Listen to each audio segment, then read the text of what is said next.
Hey guys, I'm really thankful you're watching this. God bless you, and I really hope that this video helps you in the way you need help. And the guys that you just heard talking are from a Christian boy band called Anthem Lights. Right now, I love them. They're amazing, I have to say. I love their music. Their songs are so inspiring. And the one that you were hearing while watching them talk is Hide Your Love Away. So today I wanted to speak to you about something. Actually, no. I'm not going to speak to you. I'm going to ask you for something. I'm going to ask you to stop. Stop, okay? I know what you're doing. I know you're looking for this perfect guy or girl, and you're going crazy looking for them. And you're like looking at every corner and hoping that that girl or guy that's right there is the one. I get it. I do, because who does not want to find that perfect guy or girl? We all do. We all really do. But I think that we shouldn't just go crazy looking for the perfect guy or girl.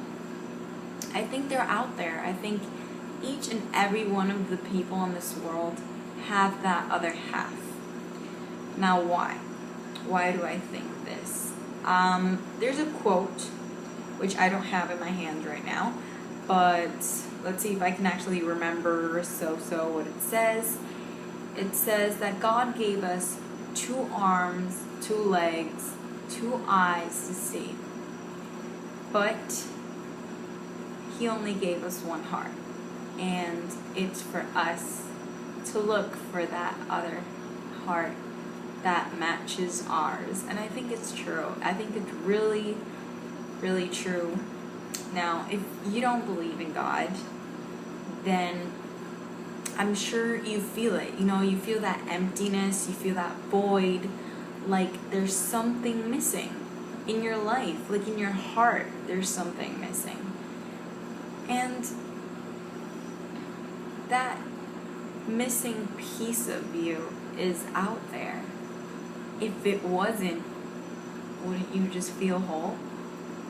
Wouldn't you stop yearning for that person? Now, another thing I wanted to say is that that person comes when she or he is supposed to. I don't think you should be having sexual relationships and kissing and making out with every guy that you think is cute or every girl that you think is cute. Because do you really, when you meet that person, that perfect person, are you sure that what you want to do is tell them, hey, when they ask you about past relationships, because it'll come out inevitably someday in some way. Do you really want to tell them all the mistakes you made and all the girls or guys you were with? No, I don't think it's going to be something you're going to be proud of. And I understand that sometimes you're like, I really think he's the one. Then I get it. I get that you think that this or that guy is the one. But don't freak out. Don't just go crazy looking for that person. If he is out there, I can't promise you'll find him tomorrow, or in an hour, or in a few weeks, or in a few months, or in a few years. But they're out there. Of course, sad reality is that maybe they're not as close as you think. Maybe, just maybe, don't freak out on me, maybe that person isn't exactly in Earth. Of course, most people's are. But, I've always wondered and thought, that if the guy for me wasn't in earth, you know, as in, I don't know if he was in heaven or something, then I'd like him to be proud of me, you know? Like, I want him to look down from where he is and, I don't know, have this angel friend beside him and say, hey, you see that girl that's doing the video right now, trying to help people?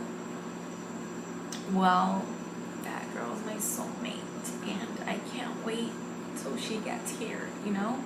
I want him to be proud of the person I am and will become, and yes, I get a little emotional. But, you know, maybe if he is here still, I'd like, when we meet at the altar that we're gonna get married, I want him to look at me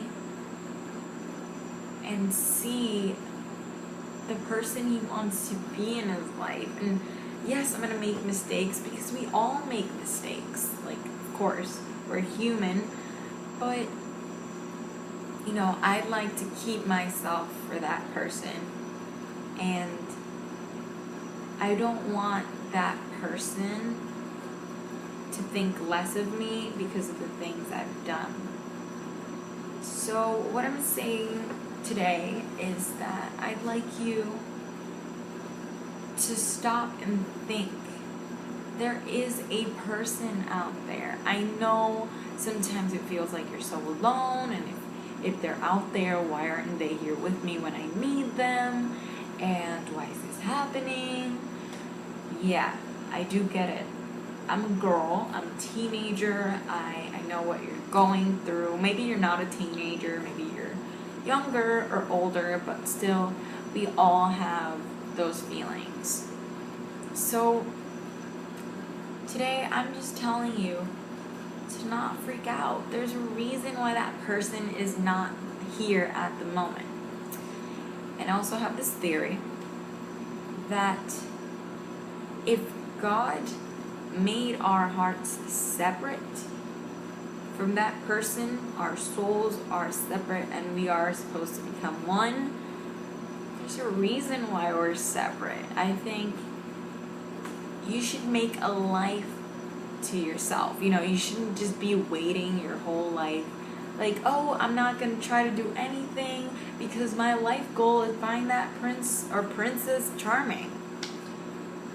And that shouldn't be your life goal. I think you should set yourself other life goals that are not only those. Like, sure, if you want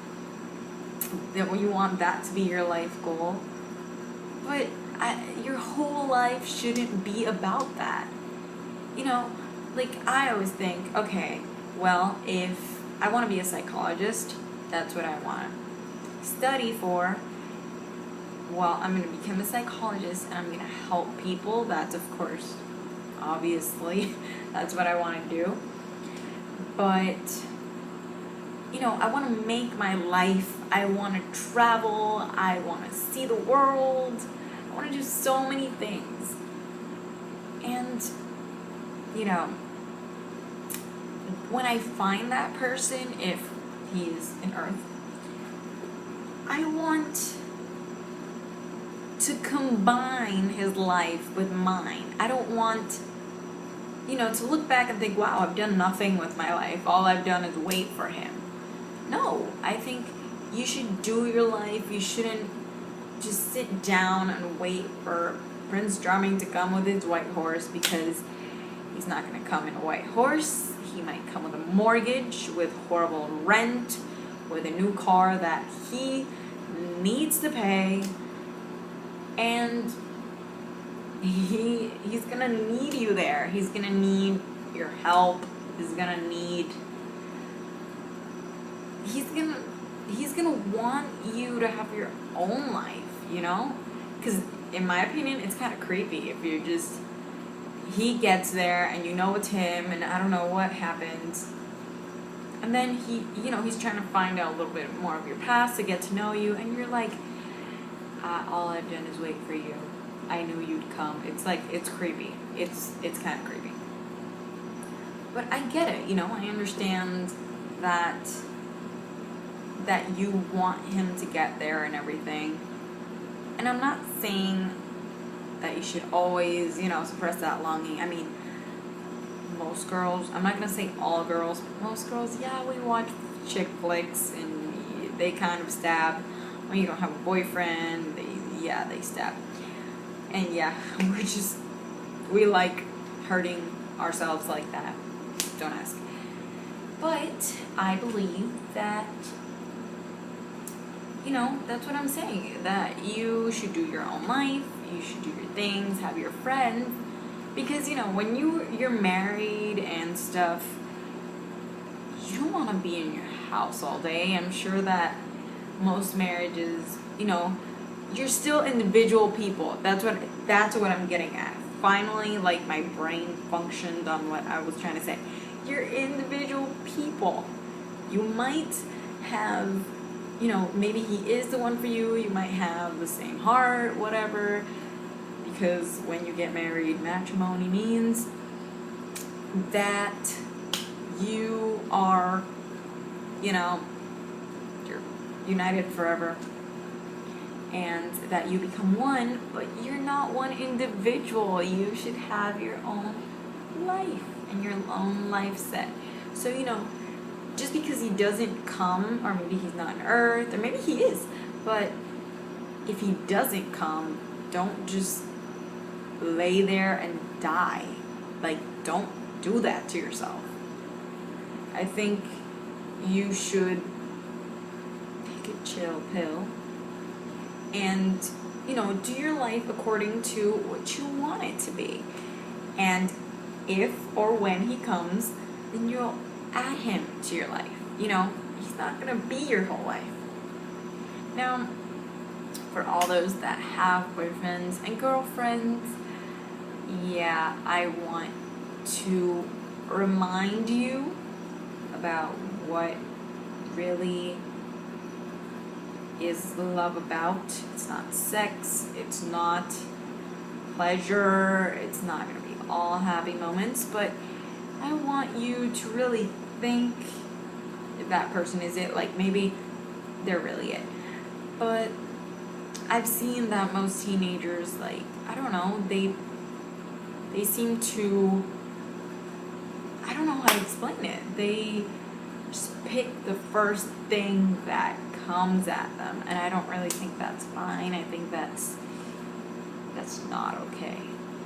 So I'm just going to pick up my Bible, and I'm sorry if you're not Christian, but it's still what a relationship should be. So I'm gonna pick up my Bible. Give me a second. So here it is. Here's my Bible. You probably find it a little weird because it's all decorated, but there's a reason for it. In my quinceañera, which is a sweet 15. Sorry. That's why it says sweet 15 right there. I don't know if you can see it. My aunt, she decorated it for me because I really wanted this Bible. My brother gave it to me, and it's in English. I live in Puerto Rico, so it's kind of hard to find an English version of the Bible because, most people talk Spanish here. And I talk Spanish too, but I like better to actually read in English for some reason. I don't know, I just like it. Right now what I'm doing is looking for Corinthians 13. Let's see, I can find this really quick. So let me talk a little bit more about this Bible and why I like it. It's a teen Bible. It's a Bible for us teens, and it has lots of really good advice. Like, yes, it has advice in the sides. I'll be showing you after I read. I still can't find it. Corinthians, where are you? No, I don't know how to look through, what's that called? I don't know how to look through the Bible. I know exactly what, you know what, I'm gonna be smart about this and look at the table of contents. Sorry. Wait for it. Okay, found it. Page 1474. Alright, I'm almost there. Sorry, I'm really, really bad at this. At looking through stuff. Because, I've only read the Bible once.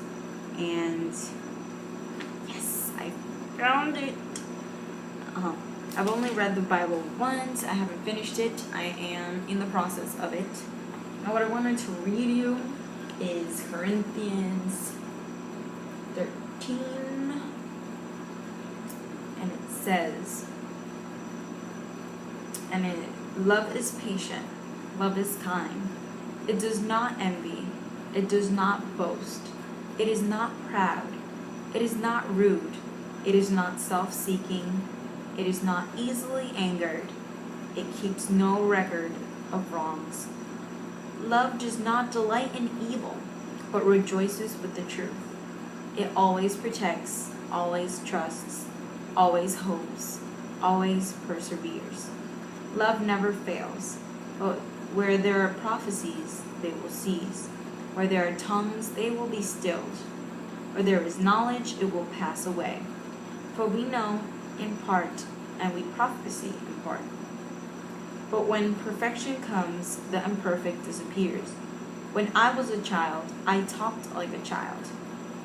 I thought like a child. I reasoned like a child. When I became a man, I put childish ways behind me. Now we see but a poor reflection as in a mirror, then we shall see face to face. Now I know in part, then I know fully, even as I am fully known. Right, so the Bible can be a little hard to understand, but I think if you actually think about it and try, you will understand. Basically, what it's telling you is all that love and pairs with real love should be, and that it never fails. Like, our Father loves us in heaven, and He never fails. Yes, I'm not saying you're not going to suffer, because you will suffer, but there is a reason behind it, unbelievably. I can't get on that because then the video is going to go really, really big, so that's all I'm going to say. Now, I really want you to think about this, think about what I've talked about, and if you would like to send me a message, or if you would like to email me, you already know the email. It is, I'm going to put it right here, right there. I love you guys so much, and God bless you, and I really hope this video helps you in any way. That's what I want to do. So bye, thank you very much for watching. Hopefully I'll see you next week.